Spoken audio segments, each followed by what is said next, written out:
Jesus told them this story. There was a man who had two sons. The younger one said to his father, "Father, give me my share of the estate."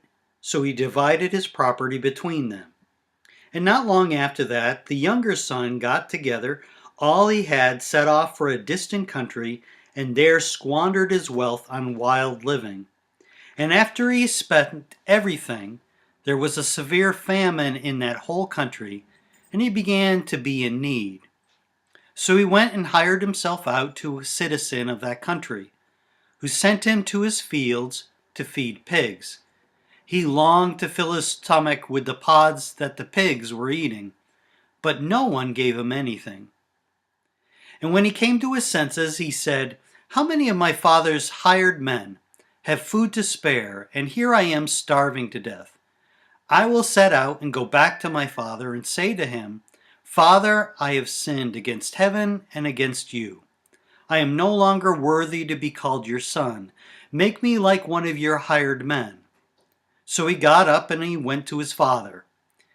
But while he was still a long way off, his father saw him and was filled with compassion for him, and ran to his son, threw his arms around him, and kissed him. The son said to him, 'Father, I have sinned against heaven and against you. I am no longer worthy to be called your son.' But the father said to his servants, 'Quick, bring the best robe and put it on him. Put a ring on his finger and sandals on his feet. Bring the fattened calf and kill it. Let's have a feast and celebrate, for my son was dead and is alive again. He was lost and is found.' And so they began to celebrate."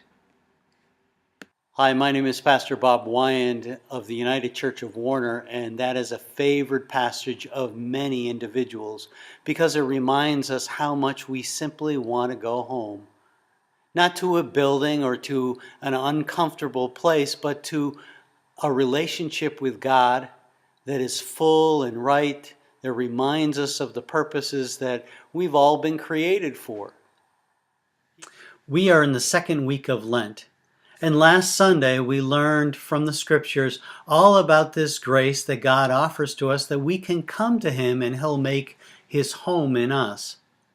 This next Sunday at 10 a.m., we'll be learning about how to be grace-filled people, to be able to offer grace to our friends and our family members, as well as to fellow church members, because really the church is a training ground for this so that we can do it more in our workplaces and in our community. We invite you to come and learn with us. I also want to invite you to our first Strengthening Community Gathering, which will be this Thursday at 6 p.m. We're going to be meeting over at the Parish House, which is next to our sanctuary building, and transforming part of it to be a home for a couple whose house recently burned down. We'll be removing all these computers from this computer room, and if you would like one of these, they're an old, but maybe you can find a use for them, please email me as well about an interest in one of them. We'll also be wiping down walls, cleaning up the kitchen. We might even take an opportunity to move part of our offices, which have been on the second floor, downstairs so that they can be more accessible to the community. What we are really trying to do is, first of all, invite God into our hearts so that He might have a home in us, that we might become graceful people to be able to share a home with others.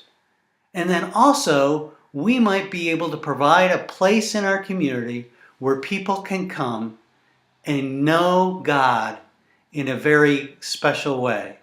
We invite you to come be part of this transformation.